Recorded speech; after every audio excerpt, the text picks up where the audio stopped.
Assalamualaikum warahmatullahi wabarakatuh. Perkenalkan nama saya Nia Kisah dengan NIM 2210682 nomor 46. Nah, di sini saya akan menjelaskan materi yang sudah dijelaskan oleh Pak Mahfud, yang mana di situ dijelaskan di dalam lingkup perkuliahan.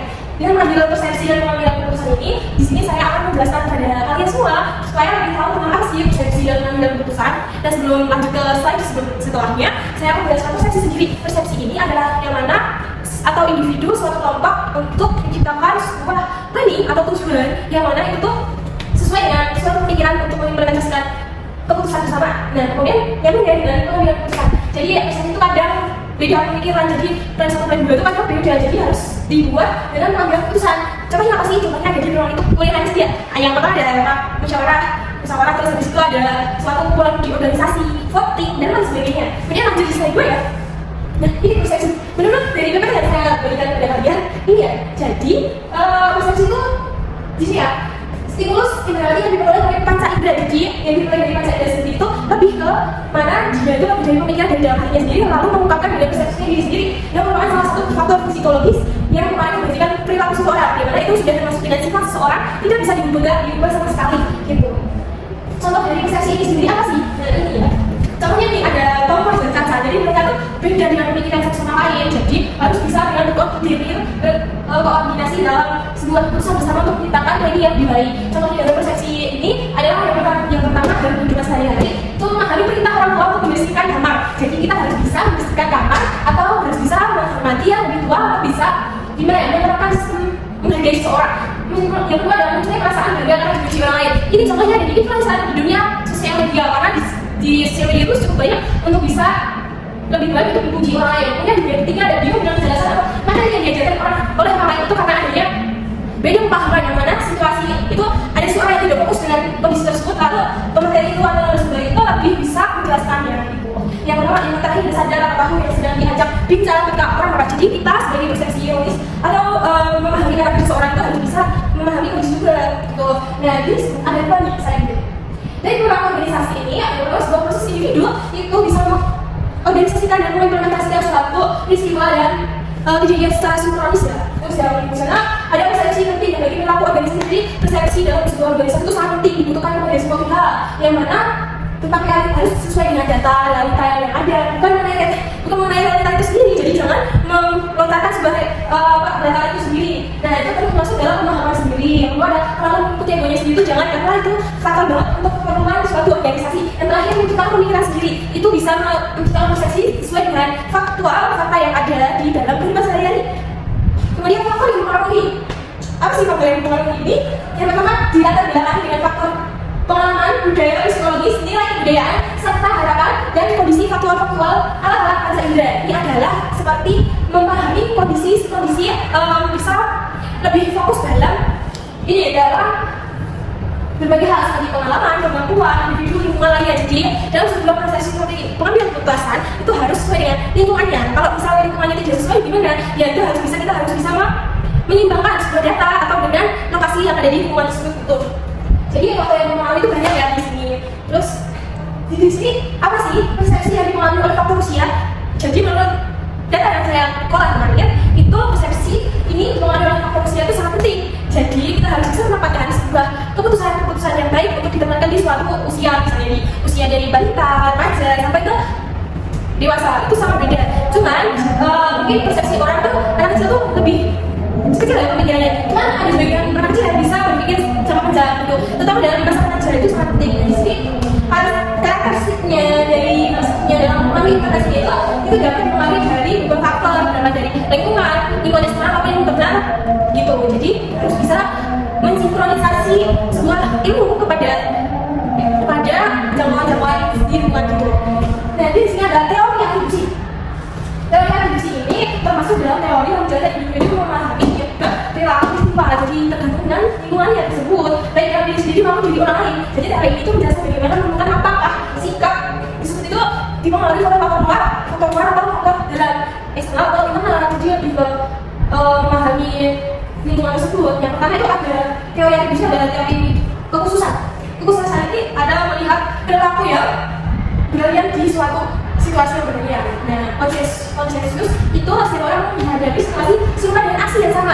Jadi orang itu menghadapi aksi yang sama itu kayak lebih cenderung ke itu aja, tidak mau berkembang ke hal yang lain. Konsistensi, apakah seseorang itu memberikan aksi yang sama dalam waktu? Tentu saja tidak, tapi ada hal lain yang sama, karena mungkin sebagian orang lebih tidak memberikan jawaban yang lebih panjang.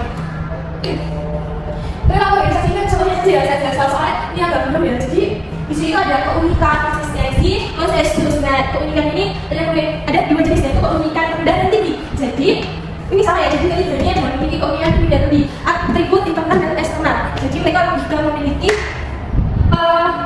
ciri khas sendiri untuk menimbulkan sebuah persepsi serta perilakunya dalam mengambil keputusan tersebut. Di sini ada kesalahan penilaian dari semua yang saya pengalaman sendiri, itu keputusan yang sama itu banyak menjadi dalam mengancam manajemen yang lemah, serta penilaiannya itu juga bisa mempengaruhi. Ini penilaian dari kinerjanya sendiri.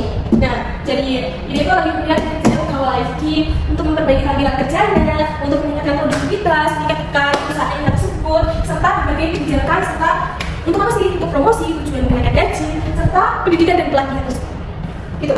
Lanjut, kesalahan dari fundamental. Ini fundamental atribut error. Jadi yang pertama ada kecenderungan untuk memindahkan faktor-faktor yang mempengaruhi eksternal dan meninggalkan faktor-faktor yang mempengaruhi internal. Itu emang boleh, cuma harus melihat itu tadi apakah organisasi itu masih bisa dipengaruhi oleh faktor dari kesalahan fundamental tersebut. Dan ada bias pemikiran di sini.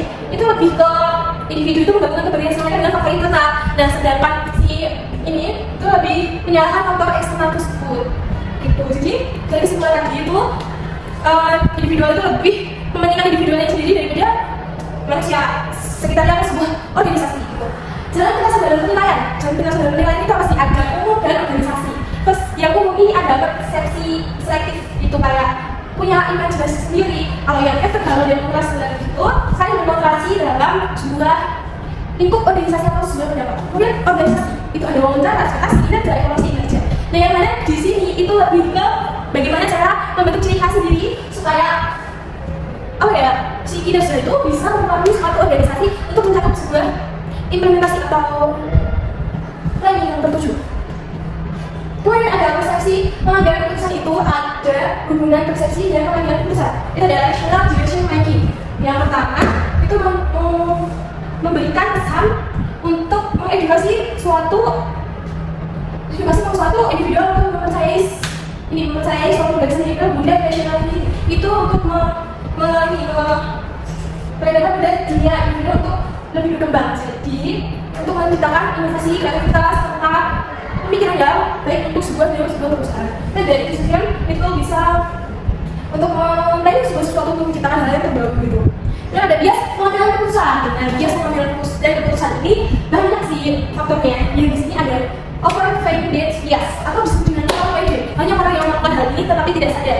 Dia tertarik dengan informasi awal saja.